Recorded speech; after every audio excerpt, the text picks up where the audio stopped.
One winter evening, inside a penthouse that touched the clouds, champagne bubbled in crystal glasses while a woman's tears fell silently on Italian marble. There, 7 months pregnant, she stood trembling as her husband's mistress circled her like a predator. They thought breaking her spirit would be easy. They thought wealth meant power. But they didn't know that the quiet woman they tormented carried something far stronger than fear. She carried the will to rise. This is a story about betrayal, about a mother's fierce love, and about the moment silence becomes thunder. Stay with us, because what unfolds next will shake you to your core. Moonlight spilled through floor-to-ceiling windows of the sterling penthouse, painting everything in silver and shadow. The city below glittered like scattered diamonds, but inside something cruel unfolded. Sophia Bennet knelt on the cold marble floor, her pregnant belly heavy, her hands pressed against stone that felt like ice. Her simple cream dress, once elegant, now clung to her trembling frame. Around her neck, a delicate gold chain, her grandmother's, caught the light with each shallow breath. Across from her stood Natasha Price, the mistress, draped in emerald silk that shimmered with every calculated movement. Her red lips curved into a smile that held no warmth. In her manicured hand, she swirled a glass of champagne, the bubbles rising like tiny explosions. "You really thought you belonged here." Natasha's voice was honey-laced with venom. "In this world, darling, beauty fades, youth replaces it. And you?" She gestured dismissively. "You're yesterday's news." On the leather sofa sat Marcus Sterling, Sophia's husband.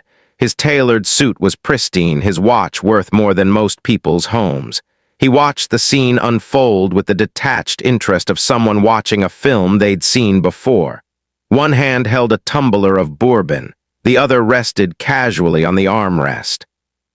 "She embarrassed me at the charity gala," Marcus said coolly. "Questioned my decisions in front of investors. There are consequences for that." Sophia's voice cracked. "Marcus, please, I only asked about the missing funds."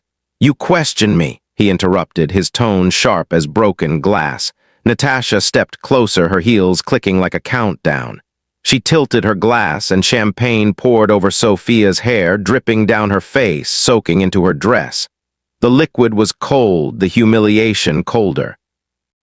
Gasps echoed from the staff frozen in the corners, witnesses trapped by fear and paychecks. "Now," Natasha whispered, crouching to Sophia's eye level, "apologize, tell him you're nothing without his name, his money, his mercy." Sophia's hands trembled against the marble. The baby kicked hard inside her as if protesting this cruelty. She blinked against the sting of champagne mixed with tears. "I'm sorry," she whispered. "Louder," Marcus demanded. "I'm sorry." The words echoed through the penthouse, bouncing off walls that had once felt like home. Natasha's smile widened. "Good girl, now crawl to him, show him you understand who holds the power here." Sophia's breath caught, her body ached. Every instinct screamed to run, but her legs wouldn't move. She looked toward Marcus, searching for even a flicker of the man she'd married. But his eyes were empty, cold as the marble beneath her. She pushed her hands forward. The silk of her dress tore slightly as she moved. Each movement sent pain through her back, her knees burning against the stone. Behind her, Natasha's laughter chimed like breaking glass. When Sophia reached the sofa, Marcus looked down at her without expression. She lifted one trembling hand and he shifted his foot away.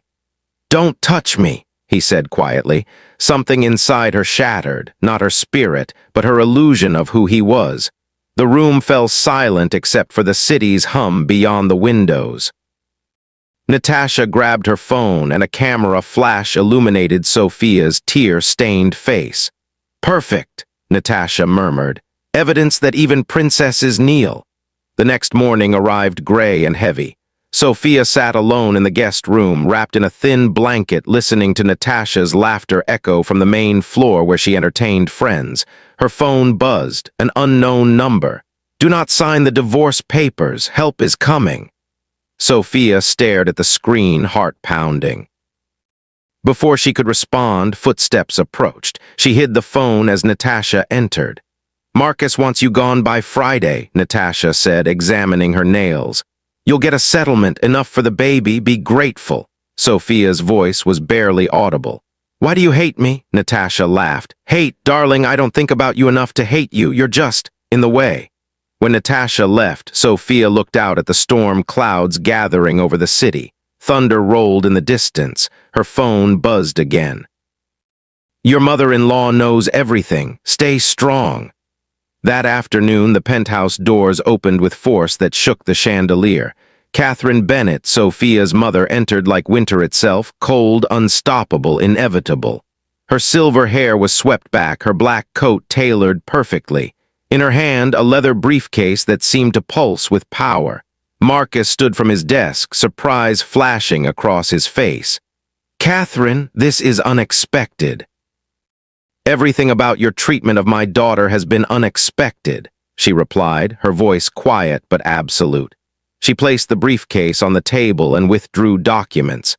This penthouse, your company, your precious reputation, all built on Bennett family investments. 58% of Sterling Enterprises is held in trust, my trust.